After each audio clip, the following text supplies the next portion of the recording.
So, after a long time, it's finally here. It's been a few weeks, but the finale of the Amazing Digital Circus finally premiered on YouTube, and I already did my spoiler review on it. And I think it's a good time to finally cap this off with one final ranking of all the episodes in the Amazing Digital Circus. So, if you've been living under a rock, but I'm pretty sure you know how the story goes, the Amazing Digital Circus is a 2023 indie animated show that was created by Gooseworx. Essentially, the show is about Pomni, a human that just got stuck into this weird digital computer server called the Amazing Digital Circus, where it's run by a crazy AI named Caine. While that, she meets the other circus members as they go on these different kinds of adventures that Caine has created for them. While that, they're trying to learn how to adjust their life on living on this digital circus. You pretty much know how the story goes with this show.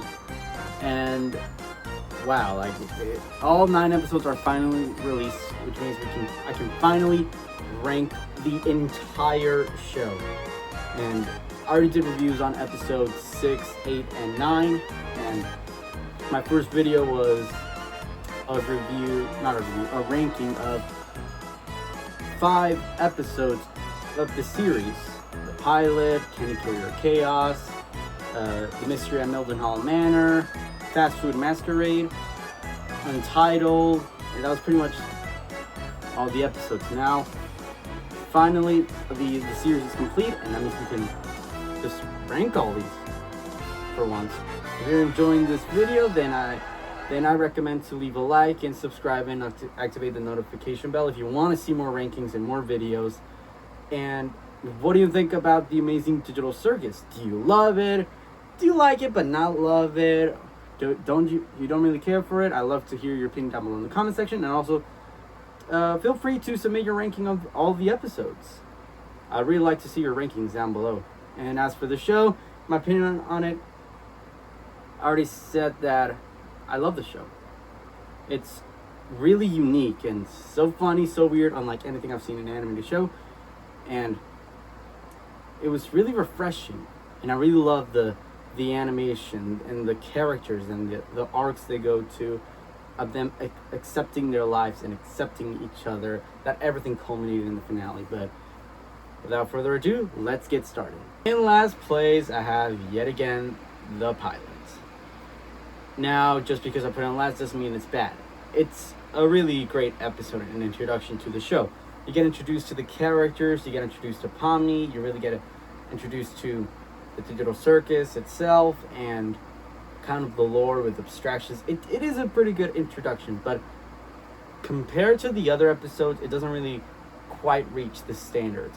It might have the weakest story when it comes to the other episodes, because it's basically, I guess it was basically about the show trying to welcome itself.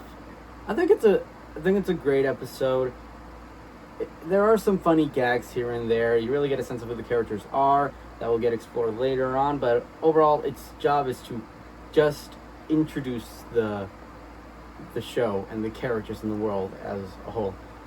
It's a great episode, but compared to the other episodes, that I think this might be the weakest, because the other episodes, I think, do a better job in terms of animation, story, and characters. But overall, it's a great episode. Next is episode 2, Candy Carrier Chaos. Now, it was a really big upgrade compared to the pilot, because it actually has a lot of emotion and heart to it.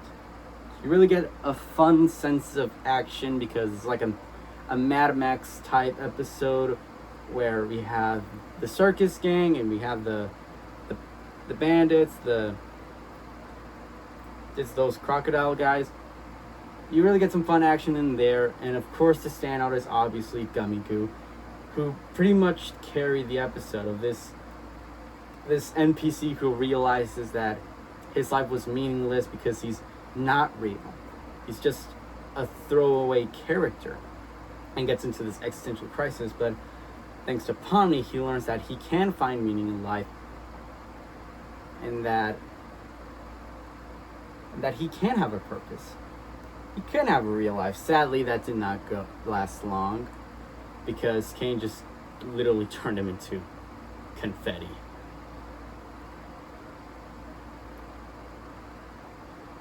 But you really do get a sense of how crazy and zany this show can get. And I think it did a great job with that. Next is episode 7, Beach Episode. Now, I remember when it came out, I did post a little reaction on my community post. I basically said, what? Because you know what happened at the end. But I didn't really make a review on it for reasons. But it's nice that I finally get to talk about this episode. And overall, it was a good episode. I enjoyed it. But I do think that this is the episode that has the biggest pacing problem. Well, it is fun that you get to see these characters on the beach, but it's rarely a beach episode. That isn't really a flaw. But you do get some fun things at the beach. You do get some funny gags. And it gets really fun and interesting when Abel comes along and they're on this mission to escape the circus and deactivate the main console. You get some nice fun mystery and nice clues and gags, like with Jax and Caine. I really like that dinner scene where Caine is just basically trying to hang out and socialize, but at that time he was had kind of an ego, so he always gotta switch. It's like, hey, what should I do with the adventures to make it more appealing to everyone? And Jax is just trying to follow along with the plan and that he just got dragged onto. But when it comes to its pacing problem, I mean, out of nowhere, we get the scene with the fish, which I don't know why they included except for a gag. I mean, it's kind of funny. I didn't really laugh out loud at that scene. And you also get Jax nearly abstracting, which is obviously setting something up. But essentially, these are scenes that I felt kind of went on a bit too long. But one of it was necessary. The other one was basically a gag. And of course, we can't talk about episode 7 without mentioning the ending, which was crazy. Like, this is like one of those stories where it ends off like it was all a dream, and then it just ends. This was pretty much the same kind of thing, but that doesn't make it bad. It just makes it shocking. Even the characters have the same reaction, like, are you serious? And we did this for nothing. And they get their hopes down, and Jax has another legendary crash out.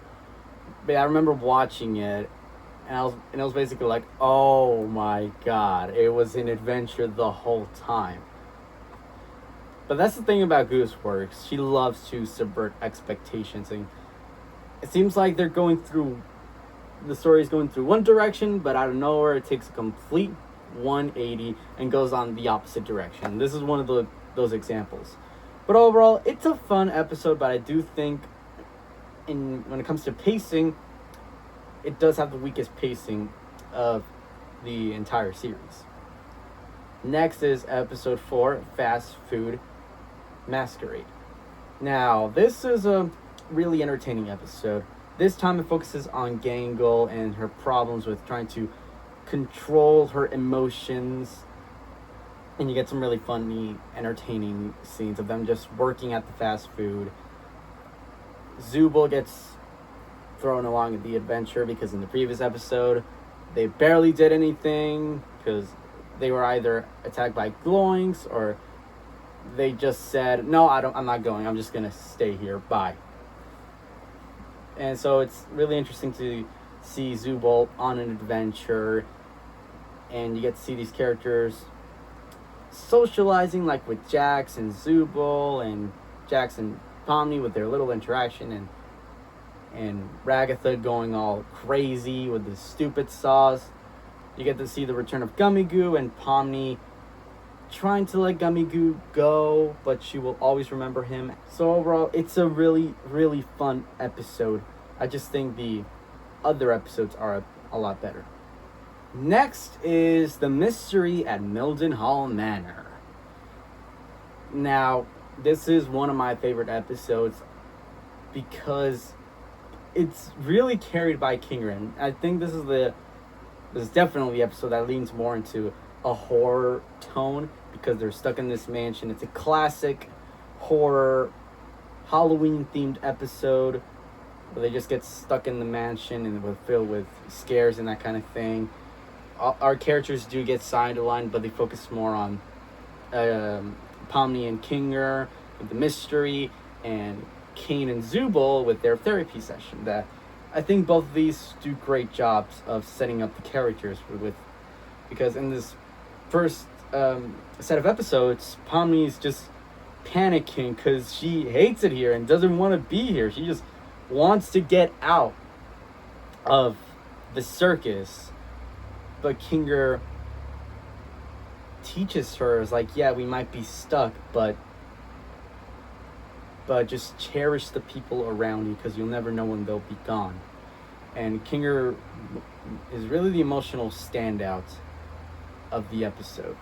You get some incredible scenes, and my favorite one was the one I was talking about where Kinger basically explains his wife's abstraction and then teaching Pomni a lesson about cherishing the people around you, which really fits in with the message of the show, which is finding meaning in a stagnant life. And Caine and Zooble, it's a really fun little subplot in there where Caine is just focusing on his adventures. He's focusing on himself because he wants to please these guys. But Zooble has their issues of body dysmorphia that explains to Caine, but Caine doesn't really understand and at least he doesn't listen. Because at that time, Caine is focusing more on his ego because he wants to please these guys using his creations, using his adventures. I mean, that's a really nice development for a future episode. But overall, it's a really, really great episode. It's really emotional, has some great writing, and some great development. Next is episode 5, Untitled. If you've seen my previous ranking, you'd remember that this was number 1, and I freaking love the episode. It's really entertaining, one of the most entertaining episodes of the show, of them the characters just going on these different mini adventures where Pomni's president, or Jax is a poacher, or they're just at a bar playing baseball, or in an anime adventure. You really get some interesting concepts, and there's some nice little gags in there. And my favorite scene is the bar scene, which I mentioned in my previous ranking, that I was just vibing with the scene because you get to spend more time with the characters and get to learn more about them and how their lives used to be. And I got really upset when it ended and it cut to baseball because I was like, no, why are you doing this? I like the bar. I wanted to see and learn more about these guys. Like, why are you doing this?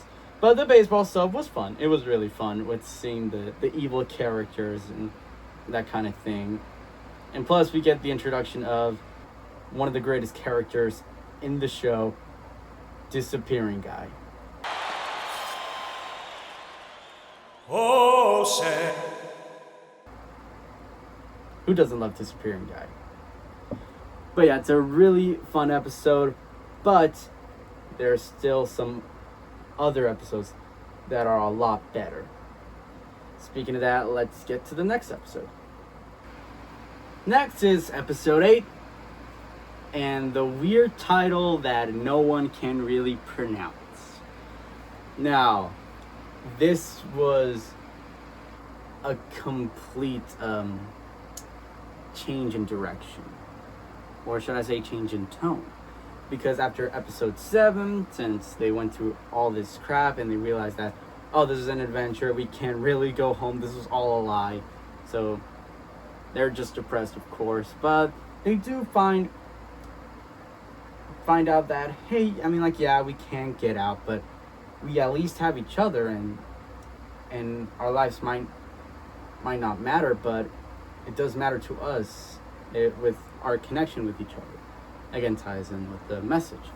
But clearly the standout is obviously Caine, because throughout the entire series, he kept trying to please these characters, trying to please them with the adventures, but it never works out. He just can't understand what humans want and how they are. And this causes him to just get enough. He fears that they might hate him and that they reject him. And because of that fear turns to anger. And I think the thing about Caine is that he's kind of blinded by his ego, but he just doesn't know it. Because he could have just been nice, listened to them about their problems, try to help them, but no, his way of trying to get these characters to like him is through making adventures that he wants to make. Am I calling Caine selfish? Well, I mean, it seems like, but I would rather say that he was kind of blinded by his ego, and that he desperately wants connection and a community. But essentially, he just gets angry and he lashes out. And Alex Rochon, the voice of Caine, this was probably his best performance in any other episode in the show. He nailed Caine in this episode with his performance. He did such a great job. Of course, the end where he gets deleted, that sets up the finale. It's a really nice way to end it off, but overall, I love episode 8. It's a really, I mostly rewatch it because of Caine and his crash shouts, because of, it's basically his character, what was been leading up since the pilot, culminating into this. And I really like how Caine's journey has come full circle. Not yet, because in the next episode, if you know, you know. But overall, this is a fantastic episode. Second place is the finale, Remember. Now, this is clearly the longest one. It's like 58 minutes. And there's a lot of stuff, but it's worth the 58 minutes. It does a great job of ending the story and really telling its message. And this episode is mostly focused on Jax and Caine. And Jax abstracts, of course, which basically the entire show was setting that up. They were teasing the idea of him abstracting, and he did. And we get some really emotional scenes. We finally get to know about Jax's past and why he's the way he is, where he's kind of afraid of people seeing who he really is, because they might make fun of him. It really, I think, and people kind of misinterpret the episode as saying like, oh, this is trying to justify Jax and trying to forgive him, while in reality, no, it's just trying to explain why he's the way he is. And I really do feel bad for Jax, but yet I can also acknowledge all the terrible things he has done, like pushing away Rivet. Yes, he feared that he might have gone too far and overshared, but he still pushed her, that caused her to abstract. So yeah, Jax has done terrible things, but yet you can at least feel bad for him. Like, I feel bad for him, and yet I acknowledge all the crap that he's caused. But I really like seeing Jax's character end in a really great way. Then we have Caine. After nearly getting deleted, he realizes that he was blinded by his ego. And after learning how complicated and complex humans are and how their lives are, he realizes that, I was wrong. I did mistakes. Like, I was irresponsible. And then his decision to abandon his God image, like abandoning his powers with the blue AI and deciding to not be a better AI, but to be a better person. and he is given his second chance where he finally gets what we wanted: connection, love, and community. I think episode 9, Remember, is a really, really great way to cap off this amazing series that we've come to love. And at first place is episode 6, They All Get Guns. I love episode 6, and I was kind of debating whether which one should be number 1, either 9 or 6, but I decided 6 might be the best one because it contains everything I love about the show. You get some really funny jokes, you get some amazing sequences with the characters using the guns and trying to attack each other, but you also get some nice emotional sequences like with Gangle and Zooble, that's setting up their relationship and also developing their characters, and Ragatha and Caine, that's also developing Ragatha's character. And plus, Jax was clearly the standout in this episode, of him having his cartoonish perspective, saying like nothing matters, so we might as well go insane with just being cartoon characters because nothing is real in here. And of course, his fear of connection and people seeing him for who he truly is. Just when he was developing a friendship with Pomni, he breaks it. But overall, I think this has everything I like. It has the humor, the entertainment, the action, but also the heart and the characters. I think episode 6 has the total package, so that's why I think episode 6 is the best episode of the series. But that's just my opinion. If you guys think another episode is better, or if another episode is the best one, I'd love to hear that opinion down below in the comment section. So if you enjoyed this video, leave a like and leave a comment and send me your ranking. What do you think of the series? And also, if you want to see more videos like this, then subscribe and turn on the notification bell so you can get notified when I upload a new video. But overall, thank you so much for watching, and I think it's time for me to focus on other videos that aren't Digital Circus, because obviously the show's over and there's some really upcoming projects that I'm really interested in talking about. One of these projects might be Spider-Man Brand New Day, but hey, who doesn't love Spider-Man? I love Spider-Man, but essentially, yeah, that's all I gotta say. Thank you so much for watching. I'll see you guys next time. Bye.